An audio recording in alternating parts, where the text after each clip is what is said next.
Hello everyone, and welcome to my video on how to use a microscope. My name is Jacob Agro, and in this video, I'll be giving you a quick description of a microscope and its critical components that you need to understand, and then a step-by-step guide on how to use a microscope.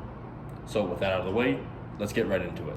Going forward in this video, I will be talking and describing a compound microscope.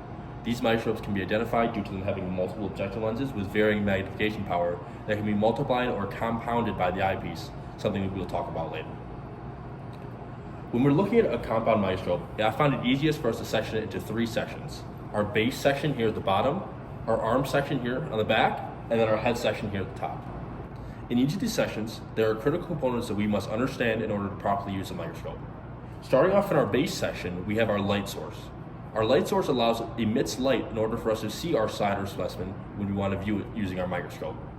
Working alongside our light source on the base section is our light dimmer located here. Now this light dimmer allows us to control the intensity of the light along with seeing if we're turning our light on and off. Finally, on our base section, we have our power source. Our power source very simply provides power to our microscope, and I will now show you guys each of these three components that I just listed. So as we can see here is our light source here at the bottom, as you can see with the light bulb in the middle. We have our light dimmer located here on the side, which controls the power of our light, which you can see is a little scroll dial. And then here on the back is our power source, which is our, again, just a plug cable and we plug into an outlet. Now with our base section complete, we can now move into the arm section of the microscope. The arm section holds many critical components that we must understand when using a microscope, as without proper use, we may risk potentially damaging the microscope. Starting off, we will talk about the coarse and fine adjustment knobs. Now it's important to understand these knobs as they work in unison to bring our specimen or slide into focus. We will first talk about the coarse adjustment knob, which is the larger of the two. The coarse adjustment knob moves our stage in great lengths up or down and brings our specimen into focus very rapidly, while our fine adjustment knob, the smaller of the two, has much smaller movement of our stage and is more precise and defined. The next component we'll be talking about is our stage and stage clips.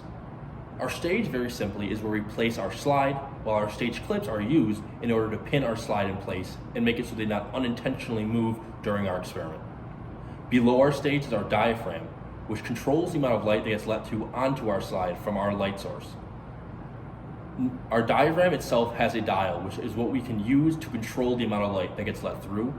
And next to our diaphragm, we also have our stage adjustment knobs. Our stage adjustment knobs very simply move our stage and allow us to center our slide underneath our objective lenses so that we can view our slide properly. Our stage adjustment knobs have two total knobs, with the larger of the two moving our stage vertically, while the smaller of the two move it horizontally. Here's just some visualization of what I just explained. So first, here we have our stage where we would place our slides. We have our stage clips right here, which would pin our slide in place. Below is our light source, which then this means that this is our diaphragm right here with our diaphragm dial.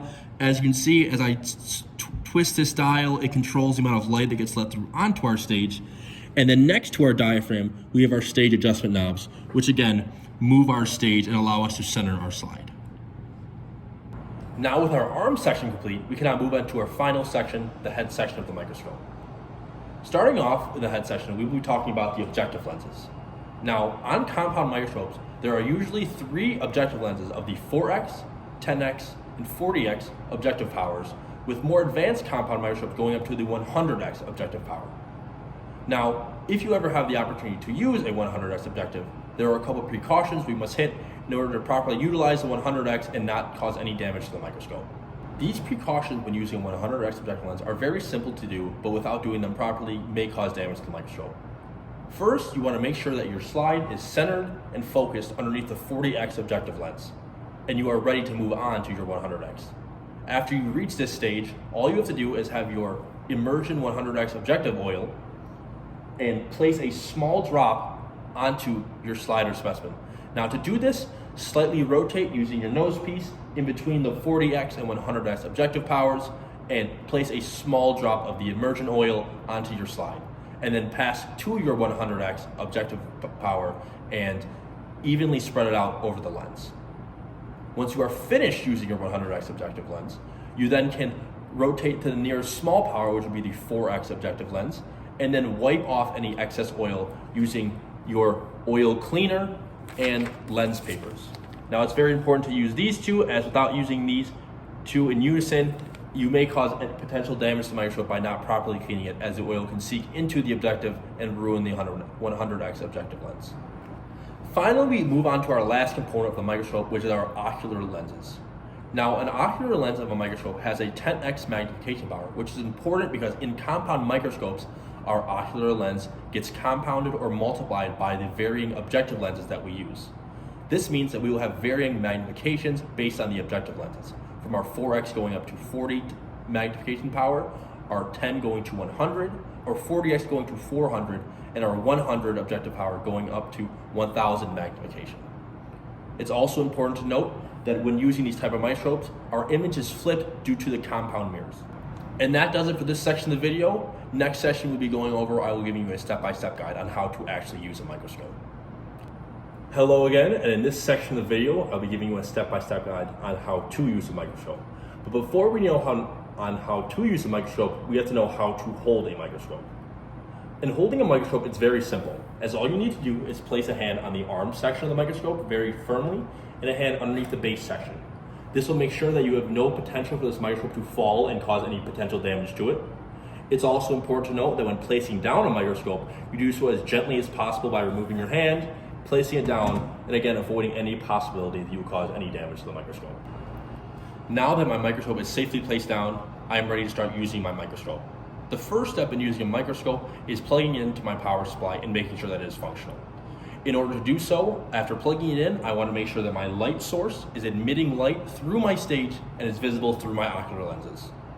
After doing so, I then can go and turn my objective lenses to the lowest objective power, which is my 4x magnification. Now that I'm at my lowest magnification, I'm now ready to receive my slide.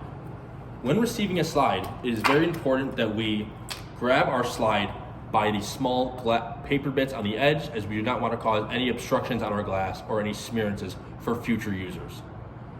When placing a slide onto a microscope, very simply unclip my stage clips, place my slide gently onto my stage, slide it into my stage clips, and gently release to firmly hold my slide in place.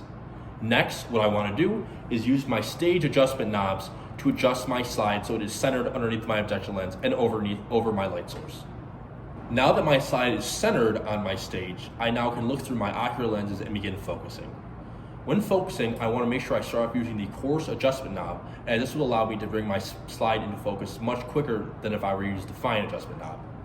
After getting my specimen or slide into focus as much as I can using my coarse, I then want to use my fine adjustment knob to finish off focusing my specimen or slide. It is very critical to note, only use your coarse adjustment knob when you're on your lowest or 4x objective power, as doing so on further powers may cause interference with the microscope itself and may cause potential damage to both the slide and the microscope. Now that my slide is centered and focused underneath my 4x objective lens, I'm now ready to move forward onto the next power objective lens. Now when moving forward into my 4x to my 10x objective lens, I then have to redo the focusing process. But again, I want to make sure I only use the fine adjustment knob going forward, as by using the coarse adjustment knob, I may cause damage by bringing the stage into the objective lens themselves. Once my viewing process is complete and I'm finished using my microscope, there are a couple things I must do in order to set up my microscope for future users. The first of these being removing my slide from my microscope. Now to do so, I want to gently unclip my slide, remove it from the stage, again by holding the paper bit, and giving it back to my administrator or back where I previously got it. Next, what I want to do is turn off my power using my light dimmer. This again will turn off my light source, and so my light bulb does not potentially burn out. Next, I want to use my coarse adjustment knob and lower my stage so that my stage is not too close to anyone who wants to use a certain objective lens or start using a microscope in future experiments. I then want to make sure that my objective lenses start off on the lowest objective or my 4x objective lens. And then finally, I can unplug my power source and wrap it around the microscope and then safely get ready to carry it back to where I got it. All right, guys, well, that'll do it for this video on how to use a microscope. I want to thank you all for watching, and to keep in touch for further videos I may make in the future. Just thanks again, and I'll see you in the next one. Bye.